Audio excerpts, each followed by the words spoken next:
Oh, that's the phone. Okay, I guess I'll pick it up. Oh, where is it? Okay, over here. Hey Corey, welcome to your first night on the job here at Fredbear's Family Diner. First things first, we need to discuss your pay rate because I totally forgot to ask you about that earlier. So, I decided that I'm going to pay you a nice $3 an hour. That's 25 cents above minimum wage. So, yeah, you're welcome about that. Originally, I was just going to pay you at that nice $2.75, but I decided that I liked you enough, so you're getting that. About the animatronics.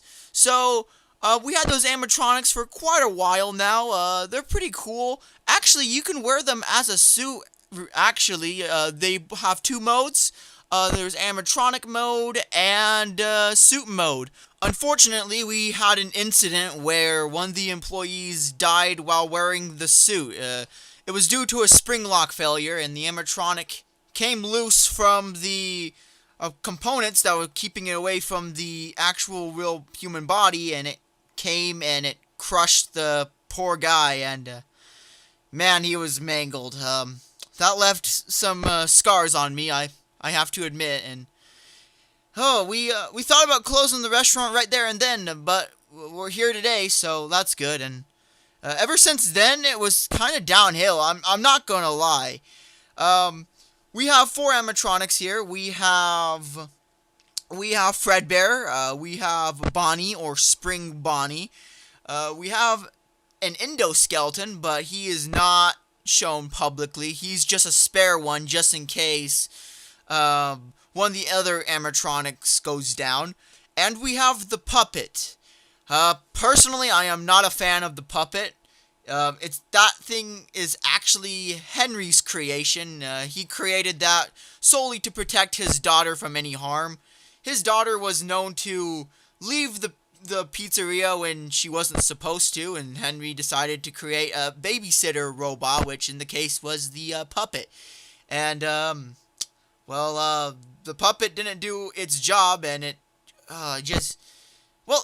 it kind of did its job. It was on top of her after she died, and I don't know, that was a little weird. We believe the murderer Wait, no, that makes sense. Yeah, you know what? Scrap that. We have no idea if the murderer did something, or if the puppet got outside somehow and tried to rescue her. We honestly don't know.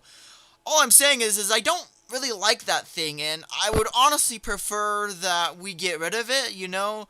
I'm not necessarily saying it's a bad design, it's just, I kind of prefer my stuff, right? Just don't tell Henry I said this type of stuff to him, so, yeah. Regarding, the doors, you may be wondering, why do we have, doors here? And that's actually a good question. So, ever since the, Charlie incident, the animatronics were just acting weird. We can't explain it. Me and Henry just couldn't explain it, and Henry's just not in a good place mentally to figure it out. So what we think is going on is that there's some sort of glitch going on with the programming with the animatronics, where they seem to be hostile towards staff members. Yeah, you heard that right. For whatever reason, during this day, the animatronics just wouldn't behave. They would just move randomly, or would move their arms towards their towards the employees. We don't know. It's super weird, and they just move at night, and they cause damage sometimes. So what we ended up doing is that we would lock their servos at night, and during the day when we're doing maintenance. However, during the night and during the day when they're supposed to be off, they randomly power back on, which is super weird. We don't know what it is. I'm guessing it's a faulty power outlet or power switch or something that needs to be replaced. So I'm planning to replace that very, very soon. So your job is to make sure that the animatronics don't get in your office, because the animatronics have been very, very aggressive towards staff, and I'm not saying that they're going to necessarily hurt you, but it's just a precaution. So that's why the doors are there. And thinking about it now, maybe those doors were a horrible purchase because they cost a lot of money. So, yeah, I gotta go. Have a good night, Corey, and I'll see you tomorrow. Oh, shoot, phone. I forgot about the phone. 1 minute. Okay, phone. Oh, it's right here. Hey Corey, welcome to night 2. My name is Linda. I am the secretary of Mr. Afton. He is currently out of town right now and has tasked me to record a message for you. First things first, Mr. Afton wants to assure you that there is nothing paranormal going on over there, and that the laughs you heard are probably from your imagination. Very soon, the animatronics are going to receive an update where the servers are not going to lock up so they don't need to walk around anymore at night. William is also pleased that the bear was the only animatronic that moved. However, he does warn that the animatronics might get more active throughout the week. Afton has also told me to tell you to keep an eye out on the doors. One of the technicians inspected the doors this morning and noticed that some of the fuses are due to be replaced, and because of it, it can short circuit and the doors might even reset and go up. Luckily, the doors will be able to work after a short period of time. Just make sure you don't close them for too long. For whatever reason, the doors are using more power than needed. The technicians don't know why that's the case, but they plan to change out the fuses on Sunday. William doesn't think it's going to be that big of a deal since the animatronics move a few times per night. I believe that's everything. I wish the best of luck for night 2, Corey. You have a nice night. Oh, just on time. The phone is ringing. Okay. Hey, Corey, welcome to night 3. I hope you're having a good night, because for me, I'm not. We just lost our lawsuit against the family members of the one employee who died in a spring lock failure. Now we have to pay them a lot of money, which is totally ridiculous. That kid understood the risks of putting on that Fredbear costume, and that any water spilt on him would activate those springs and result in him dying or at least getting severely injured. Fortunately, now that's in the contract, so you can't sue us. No offense, by the way. Don't worry about dying in any of those costumes. They're really, really safe as long as water is not involved at all. But I guarantee you that you won't die here at all. Anyways, back to the more business side of the thing. Fazbear Entertainment's been really good besides the whole lawsuit stuff. We're actually opening some brand new locations across the West Coast, which is amazing. We have some places opening up in California, Nevada, Arizona.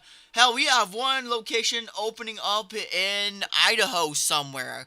The town name starts with a P. I think it's like Pocatello or Preston, somewhere over in Idaho. So that's pretty cool. That's all I have for tonight, Corey. Have a great night. Have a great night, man, and I'll see you tomorrow. Oh, phone. Okay. Hey Corey, it's Linda again. William is once again out of town. He wants to tell you that you're doing a great job. And by the way, the night shift guard just called out Monday. Will you be able to come to work at 6 o'clock instead of 12? We have a big birthday party on Monday the 14th, and we need all hands on deck. Apparently, the day shift guard has to leave early to catch a flight. I know it's kind of short notice, but if you could just do it, talk to Afton when he opens up the place tomorrow. Apparently, it's his son's birthday on the 14th. Oh, yeah. Regarding the animatronics, that's weird that you report the endoskeleton moving. That thing should be powered off. William is saying it's a faulty power system that's making it activate at night, but that's just a theory according to him. I guess add the endoskeleton to the list of animatronics that you need to watch out for. Oh, one last thing. William has implemented a freeze feature into the animatronics. Basically, if the eyes of the endoskeleton detect several flashes of a bright light, then the animatronics will go into a reboot sequence. So, if an animatronic enters your office, or you need to get away from the animatronics, then point a flashlight at them and turn it on and off. I think that's everything. Have a good night, Corey. Okay, that's phone. Corey, we need a serious discussion. Your behavior lately and your total unprofessionalism is not acceptable. First, you're sleeping on the job. Twice, by the way. Twice. But you're also complaining about the effing animatronics, which you have doors for. Yeah, sure, there's a problem with them. I get it. But we closed the doors. It's that simple. There's nothing paranormal going on in that restaurant. Because of you, my child is dead. I should have fired you, but you're lucky. Instead, I am demoting you. You're no longer a security guard. Moving forward, you're either a cook or a janitor, assuming that you don't quit shortly after your shift. But I'm not done. Tomorrow at 12 p.m., you better be at the restaurant. I'm going to make you wear one of those spring lock suits and have you clean the whole restaurant top to bottom. That better be spotless. And I'm going to keep your paycheck until it's clean. You're not the only one that's in trouble. Michael. I know I haven't really talked about my sons much, but I have another son by the name of Michael.